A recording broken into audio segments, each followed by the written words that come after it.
بسم اللہ الرحمن الرحیم۔ آج کی ہماری حکایت نمبر 73 اور یہ حکایت بھی موسیٰ علیہ السلام کی بات ہے۔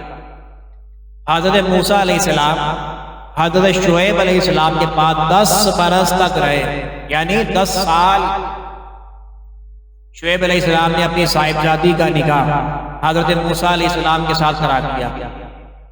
اتنے عرصے کے بعد آپ حضرت شعیب علیہ السلام سے اجازت لے کر اپنی والدہ محترمہ سے ملنے کے لیے مصر کی طرف روانہ ہوئے، اور آپ کے ساتھ آپ کی زوجہ محترمہ بھی تھی۔ راستے میں جب رات کا ایک وقت جنگل میں پہنچے تو راستہ گم ہو گیا، اندھیری رات اور دوسرا سردی کا موسم۔ اس وقت آپ نے جنگل میں دور ایک چمکتی ہوئی آگ دیکھی۔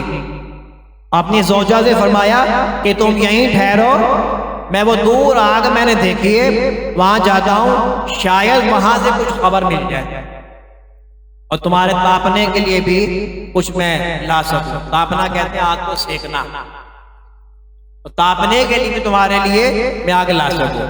چنانچہ آپ اپنی زوجہ مطہرہ کو وہیں بٹھا کر اس آگ کی طرف چل پڑے، اور جب اس کے پاس پہنچے تو وہاں ایک سرسبز و شاداب درخت دیکھا جو اوپر سے نیچے تک نہایت ہی روشن تھا۔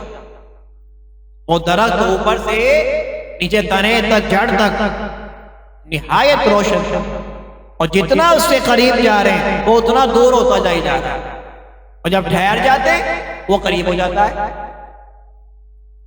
آپ نے اس نورانی درخت کے اس عجیب حال کو دیکھ رہے ہیں۔ اس درخت سے آواز آئی، اے موسیٰ، میں سارے جہانوں کا رب اللہ تبارک و تعالیٰ ہوں، میں اللہ ہوں تمہارا، اور تم بڑے پاکیزہ مقام پر آ گئے۔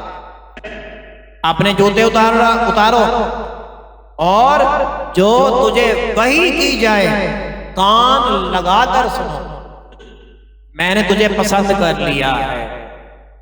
اے موسیٰ، جو تجھے وحی ہو اسے کان لگا کر سنو، میں نے تجھے پسند کر لیا۔ تو میرے عزیزان محترم، یہ واقعہ، یہ حکایت جو میں نے آپ کے سامنے بیان کی، یہ 16ویں سپارے کے 10ویں رکوع کے اندر یہ حکایت موجود ہے، سورہ طٰہٰ کے اندر۔ نہایت تفصیل کے ساتھ واقعہ قرآن پاک میں موجود ہے۔ اس سے ہمیں سبق یہ ملتا ہے کہ نبوت اللہ کی عطائے مخصوص ہے، اس میں کوئی محنت، کوئی کسب کو دخل نہیں، یعنی نبوت کا کوئی کورس نہیں ہے۔ آج یہ نبوت حاصل کرنے کے لیے کوئی کورس کر لیا جائے یا مجھے بھی مل جائے، تو ایسے کوئی بات نہیں۔ نبوت کسی کورس کا نام نہیں اور کسی محنت کا بھی نام نہیں۔ جسے اللہ چاہتا ہے اس شرف سے مشرف فرما دیتا ہے۔ جیسے موسیٰ علیہ السلام گئے تو آگ لینے تھے، موسیٰ گئے تو آگ لینے تھے، مگر آئے نبوت لے کر، اور یہ سلسلہ حضور اکرم نور مجسم ہمارے پیارے آقا حضرت محمد مصطفیٰ صلی اللہ تعالیٰ علیہ وسلم تک جاری رہا ہے۔ اب ہمارے آقا کے بعد اب کوئی نبی اس دنیا میں نہیں آ سکتا۔ عموماً لوگ کہتے ہیں اہدنا الصراط المستقیم پڑھنے سے آدمی نبی بن سکتا ہے۔ اب آپ خود اندازہ لگائیں گے کس قدر جہالت، کس قدر جاہلانہ گفتگو ہے۔ نبوت کا دارالمدار ہمارے پیارے آقا صلی اللہ تعالیٰ علیہ وسلم کی ذات بابرکات کے اوپر آ کر ختم ہو گیا ہے۔ اب قیامت تک کے لیے ہمارے ہی نبی تمام جہانوں کے نبی ہیں، اب کوئی اور نبی نہیں آ سکتا۔